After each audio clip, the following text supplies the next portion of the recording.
नमस्कार सभी साथियों को स्वागत करता हूं सभी का इस YouTube चैनल पर जिसका नाम स्टडी विद पीएन लोधा। साथियों, रीट मेंस एग्जाम 2023 के लिए कक्षा 8 की जो राजस्थान अध्ययन की किताब से टेस्ट आपके लिए जा रहे हैं।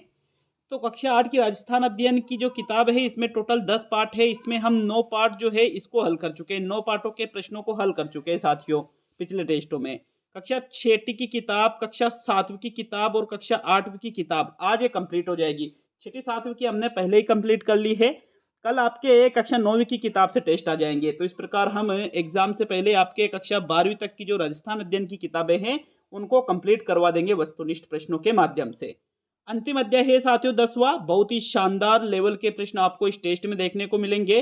प्रत्येक प्रश्न 1 नंबर का रहेगा और प्रश्न को गलत करने पर 1/3 नंबर आपके कम किए जाएंगे। तो चलिए शुरू करेंगे साथियों। आज के इस वीडियो को अंतिम समय में प्रमाणिक प्रश्नों को पढ़ना बेहद जरूरी है आपके लिए। तो चलिए पहला प्रश्न देख लेते हैं साथियों। अध्याय 10 जो है ये राजस्थान में कला संस्कृति, इसका ये टाइटल है। इसका पहला प्रश्न देखेंगे तो आपके प्रश्न नंबर 1 में क्या है मित्रों। पहला प्रश्न है आपके, इनमें से कौन सा जोड़ा सुमेलित नहीं है। देलवाड़ा का जैन मंदिर आबू पर्वत सिरोही, रणकपुर के जैन मंदिर पाली में, श्री एकलिंग जी का मंदिर जयपुर में और खाटू श्याम जी का मंदिर सीकर में। तो मित्रों पहले प्रश्न का उत्तर बताइए। जो जोड़ा आपको सुमेलित नहीं लगता है उसका चयन आपको पहले प्रश्न में करना है। देखिएगा पहले प्रश्न का आंसर देखें तो भाई देलवाड़ा का जैन मंदिर कहां पर है, आबू पर्वत सिरोही में। रणकपुर के जैन मंदिर पाली में है और खाटू श्याम जी का मंदिर सीकर में ही है। लेकिन श्री एकलिंग जी का मंदिर जयपुर में नहीं है मित्रों, ये गलत दे रखा है यहाँ पर। तो तीसरा विकल्प आपके पहले प्रश्न का बिल्कुल सही आंसर है मित्रों। प्रश्न संख्या 2 की ओर बढ़ते हैं। दूसरा प्रश्न देखते हैं। अच्छा, आपके ऐप पर कुछ मिस्टेक आई थी बीच में। 149 वाला जो कोर्स था बहुत से लोगों के बंद हो गया था, वापस उसको चालू कर दिया गया है।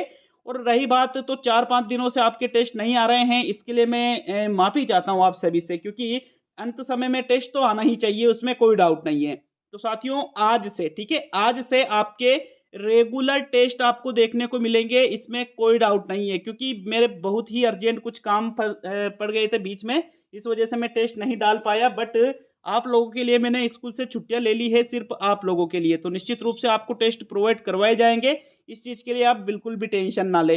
दूसरा प्रश्न है आपके, इनमें से किस दुर्ग का सर्वाधिक उच्च भाग कटारगढ़ कहलाता है। आमेर दुर्ग का, कुंभलगढ़ दुर्ग का, रणथंभौर दुर्ग का और जालोर दुर्ग का।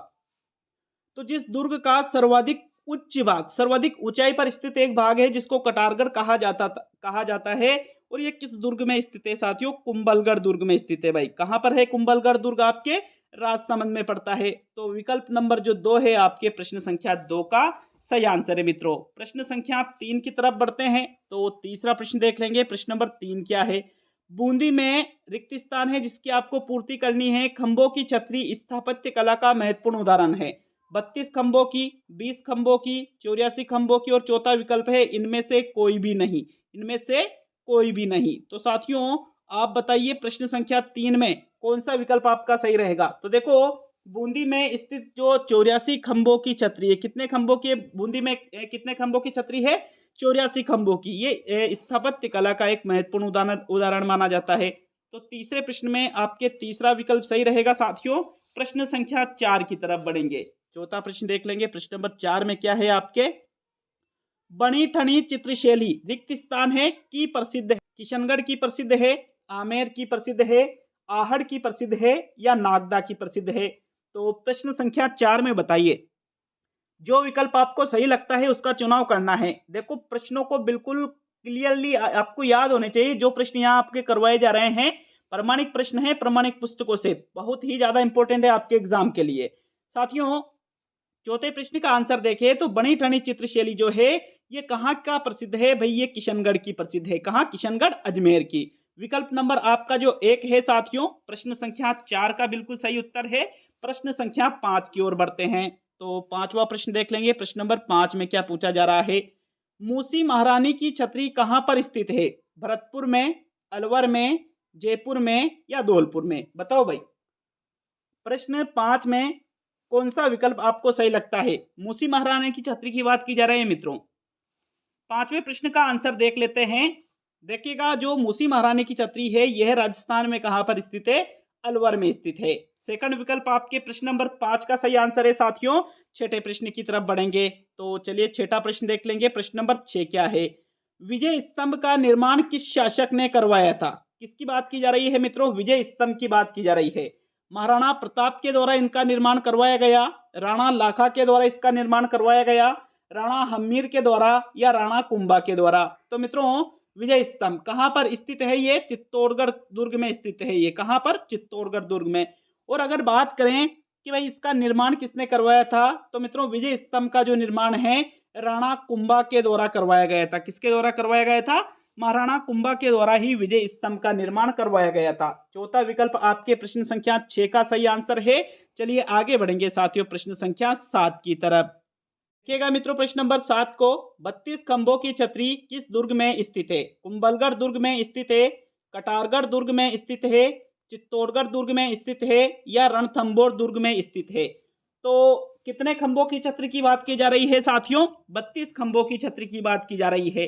और अगर हम बात करें कि 32 खंभों की छतरी किस दुर्ग में स्थित है, तो आपके एक दुर्ग पड़ता है जिसका नाम है रणथंभौर दुर्ग। बिल्कुल रणथंभौर दुर्ग में ही साथियों 32 खंभों की छतरी स्थित है। विकल्प नंबर 4 आपके प्रश्न संख्या 7 का सही आंसर है। रणथंभौर दुर्ग कहां पर पड़ता है? आपके सवाई माधोपुर में पड़ता है। ठीक है, विकल्प 4 बिल्कुल सही रहेगा मित्रों 7वें प्रश्न का। प्रश्न संख्या 8 की ओर बढ़ेंगे। देखिएगा 8वें प्रश्न को, किस चित्र शैली के चित्रों में कदम्ब वृक्ष को अधिक महत्व दिया गया है? बीकानेर शैली में, कोटा शैली में, उदयपुर शैली में और जयपुर शैली में? तो जिस शैली में जिस चित्र शैली में कौन से वृक्षों की बात की जा रही है? कदम्ब के वृक्षों की बात की जा रही है साथियों। और कदम्ब के वृक्षों को अधिक महत्व किस शैली में दिया गया है? बीकानेर, कोटा या जयपुर में नहीं, बल्कि जो उदयपुर शैली है, बिल्कुल उदयपुर शैली में ही कदम्ब वृक्ष को अधिक महत्व दिया गया है। प्रश्न संख्या 8 का तीसरा आंसर सही है आपके। प्रश्न संख्या 9 की तरफ बढ़ते हैं साथियों। तो 9वां प्रश्न देख लेंगे। अच्छा लगे वीडियो को लाइक शेयर करिएगा साथियों। और देखिएगा बीच में जो व्यवधान उत्पन्न हुआ है इसके लिए मुझे बहुत खेद है मित्रों कि अंत समय में आपको इस प्रकार से जो गैप दिया गया है 3 से 4 दिनों का, वो गैप नहीं मिलना चाहिए था। हालांकि आप सेल्फ स्टडी कर रहे हैं, लेकिन फिर भी सहयोग हमारा अपेक्षित है। तो सालिम सिंह की हवेली, 9वां प्रश्न है, नथमल की हवेली, पटवो की हवेली किस जिले में स्थित है? बाड़मेर जिले में, सिरोही जिले में, जयपुर जिले में और जैसलमेर जिले में? किस किस की कौन कौन सी हवेलियों की बात की जा रही है साथियों? एक तो सालिम सिंह की हवेली की बात की जा रही है, नथमल की हवेली की बात की जा रही है और पटवो की हवेली की बात की जा रही है। ये जो तीनों ही हवेलियां हैं राजस्थान के कौन से जिले में स्थित है? जैसलमेर जिले में स्थित है साथियों। विकल्प नंबर 4 आपके प्रश्न संख्या 9 का सही उत्तर है। तो 10वें प्रश्न की तरफ बढ़ते हैं। प्रश्न नंबर 10 में क्या है देख लेते हैं। आपके प्रश्न संख्या 10 है, भारतीय मूर्तिकला का शब्दकोश किसे कहा जाता है? विजय स्तंभ को कहा जाता है, 84 खंभों की जो छतरी है बूंदी में इसको कहा जाता है, ताजमहल को कहा जाता है या जो हवा महल जयपुर में स्थित है इसको कहा जाता है? तो साथियों 10वें प्रश्न का उत्तर बताओ, भारतीय मूर्तिकला का शब्दकोश इनमें से किसको कहते हैं?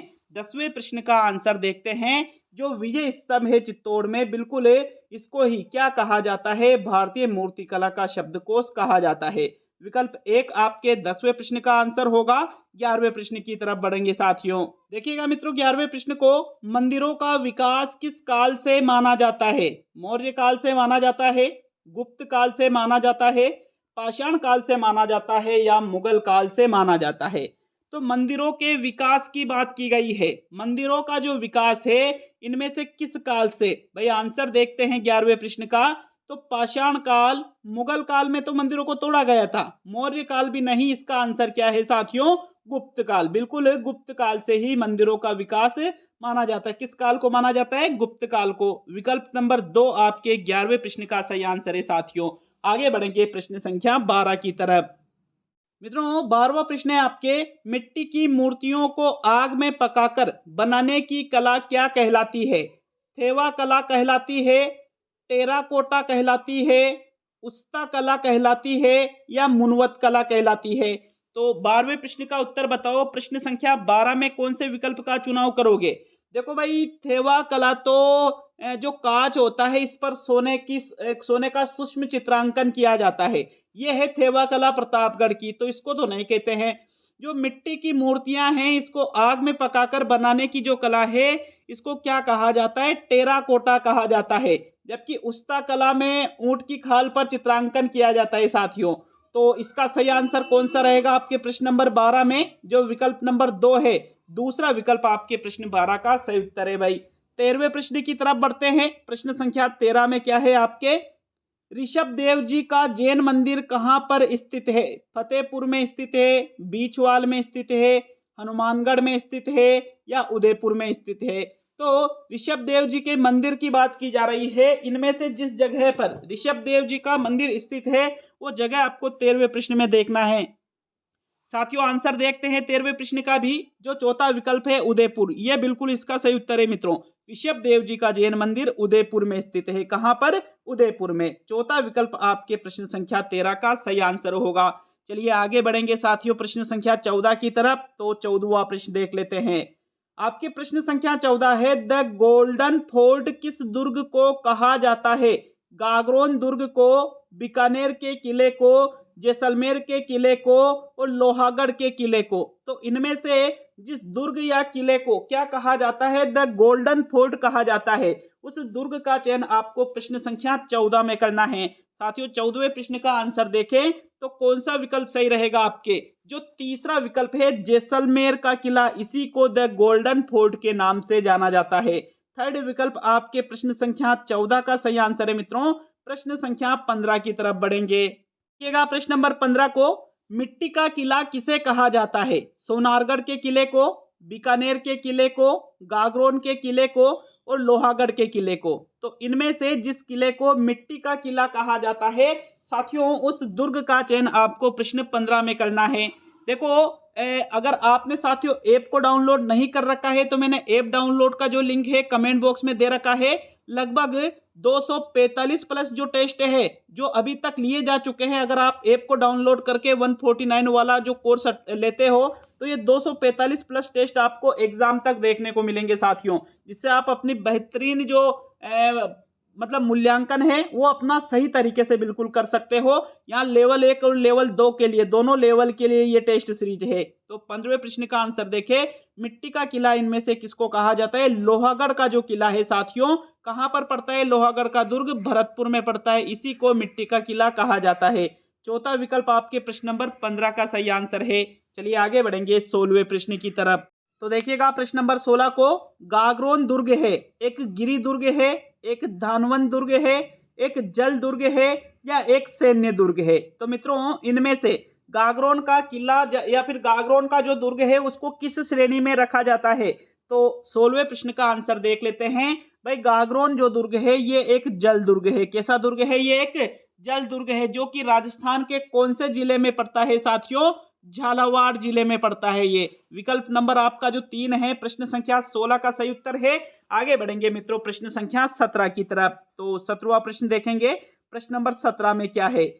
जैसलमेर का सोनारगढ़ दुर्ग किससे निर्मित है? लाल बलुआ पत्थरों से निर्मित है, मिट्टी से निर्मित है, कोटा स्टोन से निर्मित है या पीले बलुआ पत्थरों से निर्मित है? तो 17वें प्रश्न का उत्तर बताइए। जो सोनारगढ़ दुर्ग है जैसलमेर में स्थित है, इसका निर्माण किससे किया गया है साथियों? 17वें प्रश्न का आंसर देख लेते हैं। देखिए मिट्टी से, कोटा स्टोन से तो इसका निर्माण नहीं किया गया है। दो विकल्पों में थोड़ा कंफ्यूजन हो सकता है कि लाल बलुआ पत्थर या फिर पीले बलुआ पत्थर। तो भाई जैसलमेर का सोनारगढ़ दुर्ग जो है ये पीले बलुआ पत्थरों से इसका निर्माण किया गया है। चौथा विकल्प आपके 17वें प्रश्न का सही आंसर है मित्रों। प्रश्न संख्या 18 की ओर बढ़ेंगे। 18वां प्रश्न देख लेते हैं। प्रश्न नंबर 18 में क्या है?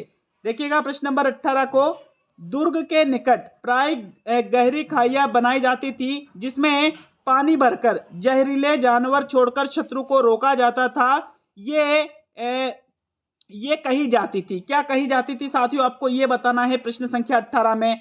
तो परीखा, वापी, इंगोद और ढालिया, इनको किस नाम से जाना जाता था साथियों? तो देखो क्या किया जा रहा है, जैसे ये दुर्ग है, ठीक है, ये दुर्ग है। अब दुर्ग के निकट क्या बनाई जा रही है? गहरी खाइयां बनाई जा रही है और इसमें पानी भर दिया, ठीक है। इसमें क्या भर दिया साथियों? पानी भर दिया।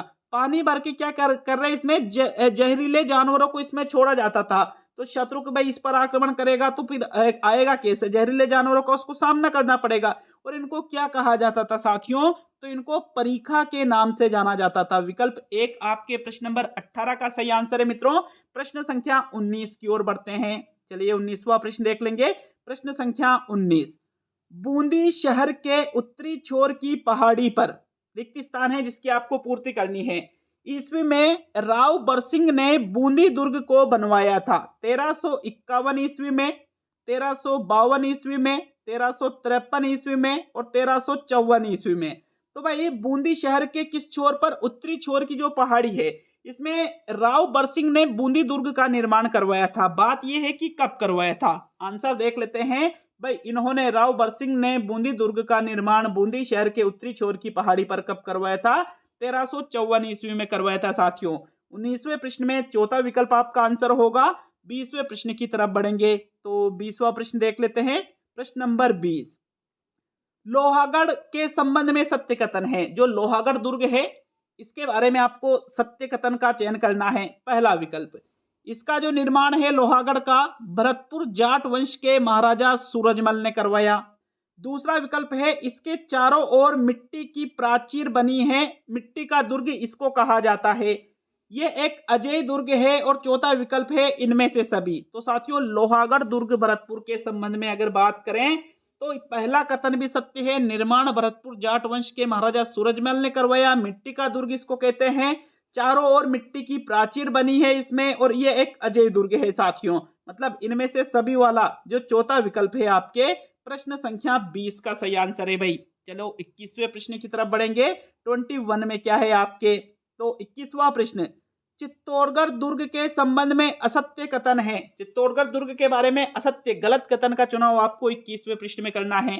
पहला विकल्प है, चित्रकूट पहाड़ी पर स्थित है। दूसरा है, दुर्ग में 7 प्रवेश द्वार है। तीसरा है, दुर्ग में कीर्ति स्तंभ है जो 57 फीट वर्गाकार चबूतरा पर स्थित है। और चौथा है, मत्स्याकार पहाड़ी पर यह स्थित है। तो मित्रों 21 का उत्तर बताओ, 21 में कौन से विकल्प का चुनाव करोगे आप। देखो चित्तौड़गढ़ दुर्ग के बारे में देखें तो कौन सी पहाड़ी पर यह स्थित है, चित्रकूट पहाड़ी पर, जो कि मत्स्याकार पहाड़ी है। पहला भी सत्य है, चौथा भी सत्य है। प्रवेश द्वारों की बात करें तो चित्तौड़गढ़ दुर्ग में प्रवेश द्वारों की संख्या कितनी है साथियों, 7 है। तो पहला, दूसरा, चौथा तीनों विकल्प तो सत्य है, लेकिन जो तीसरा विकल्प है ये क्या है, एक असत्य कथन है। क्योंकि ये कह रहा है दुर्ग में कीर्ति स्तंभ है, सत्य यहां तक तो, लेकिन ये कह रहा है कि जो 57 फीट वर्गाकार चबूतरा पर स्थित है, ये गलत है हो रहा है यहाँ पर। तीसरा विकल्प आपके 21 का आंसर होगा। 22 की तरफ बढ़ते हैं तो 22 में क्या है आपके, मेहरानगढ़ दुर्ग कहां पर स्थित है, बाड़मेर में, जोधपुर में, जैसलमेर में या जयपुर में। तो इनमें से जहां पर मेहरानगढ़ दुर्ग स्थित है उस जगह का चयन आपको 22 में करना है साथियों। 22वें प्रश्न का आंसर देख लेते हैं। देखिए मेहरानगढ़ दुर्ग की बात की जा रही है। मेहरानगढ़ दुर्ग राजस्थान में कहां पर स्थित है, जोधपुर में स्थित है साथियों। 22 में आपके दूसरा विकल्प सही रहेगा। 23 की तरफ बढ़ते हैं तो 23 में क्या है देख लेंगे। कौन सा मंदिर मारवाड़ में नहीं है, जो मंदिर मारवाड़ में नहीं है उस मंदिर का चयन आपको 23 में करना है। पहला विकल्प देखिए, देलवाड़ा जैन मंदिर। दूसरा है रणकपुर जैन मंदिर। तीसरा है किराड़ू के मंदिर। और चौथा है चार भुजानाथ मंदिर। तो भाई मारवाड़ का मतलब अब मैं बता दूंगा तो फिर डायरेक्टली आप आंसर निकाल लोगे उसका। तो मित्रों 23 का आंसर बताइएगा। 23 में कौन सा विकल्प आपका सही रहेगा। तो भाई अगर बात करें तो देलवाड़ा जैन मंदिर, रणकपुर जैन मंदिर और किराड़ू के मंदिर, ये जगह मारवाड़ क्षेत्र के अंतर्गत आती है।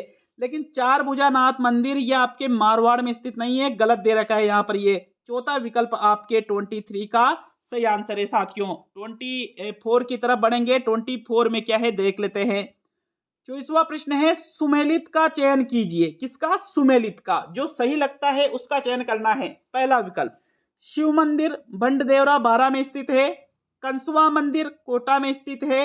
सूर्य मंदिर झालरापाटन में स्थित है। और सभी सुमेलित है। तो अगर बात करें सूर्य मंदिर की, ये झालरापाटन झालावाड़ जिले में, कंसुआ मंदिर कोटा जिले में, शिव मंदिर भंडदेवरा 12 में, सभी सुमेलित है साथियों। इस वजह से आपके जो चौथा विकल्प है सभी सुमेलित है, ये आपके 24 का सही आंसर है। चलिए 25 की तरफ बढ़ेंगे। 25वां प्रश्न क्या है देख लेते हैं साथियों। 25वां प्रश्न है, सुमेलित का चयन कीजिए। आभानेरी मंदिर दौसा में, खाटू श्याम जी मंदिर सीकर में, गोविंद देव जी का मंदिर जयपुर में, जयपुर है ये ना, और इनमें से सभी। तो भाई देखो, आभानेरी मंदिर कहां पर पड़ता है? दौसा में पड़ता है, सही है। खाटू श्याम जी का मंदिर कहां स्थित है? सीकर में। और गोविंद देव जी का मंदिर कहां स्थित है? जयपुर में। अर्थात ये सभी सुमेलित है, तो चौथा विकल्प यहां पर भी आपका बिल्कुल सही आंसर है। आगे बढ़ेंगे साथियों 26 की तरफ। देखिएगा 26 को, असुमेलित का चयन कीजिए। असुमेलित का चयन आपको 26 में करना है। किशनगढ़ शैली केले, कोटा बूंदी शैली लंबे खजूर के वृक्ष, बीकानेर व जोधपुर शैली वट वृक्ष, नाथ द्वारा शैली गाय। तो कहने का मतलब है कि ये जो चित्र शैलियां हैं, इसमें जिसको ज्यादा महत्व दिया गया है उसका आपको देखना है, और जो आपको गलत लगे उसका चयन आपको 26 में करना है मित्रों। प्रश्न संख्या 26 का पहला विकल्प देखें तो किशनगढ़ शैली में केलों को ज्यादा महत्व दिया गया है, ठीक है। कोटा बूंदी शैली में लंबे खजूर के वृक्ष को ज्यादा महत्व दिया गया है। और अगर बात करें नाथद्वारा शैली में गाय को महत्व अधिक दिया गया है, लेकिन बीकानेर व जोधपुर शैली में वट वृक्ष को अधिक महत्व नहीं दिया गया है, ये गलत दे रखा है। 26 में आपके तीसरा विकल्प सही है। साथियों अध्याय 10 में टोटल 26 प्रश्नों को हमने सम्मिलित किया है। जो इंपोर्टेंट क्वेश्चन थे सभी प्रश्नों को हमने पार्ट के अंदर से निकाल के आपके सामने प्रस्तुत किया है। अच्छा लगे वीडियो को लाइक शेयर करके जाइएगा, और कमेंट करके जाइएगा कि 26 में से कितने प्रश्नों को आपने सही किया है। साथियों मिलते हैं अगले वीडियो में। रोज डेली आपको 3 वीडियो प्रोवाइड करवाए जाएंगे यूट्यूब पर, और एक दिन छोड़ के एक दिन आपके 149 वाला जो कोर्स है, इसमें लेवल 1 और लेवल 2 के लिए पूरे 150 प्रश्नों का टेस्ट करवाया जाएगा साथियों। तो बहुत बहुत धन्यवाद सभी का वीडियो को पूरा देखने के लिए। जल्द ही मिलेंगे अगले वीडियो में।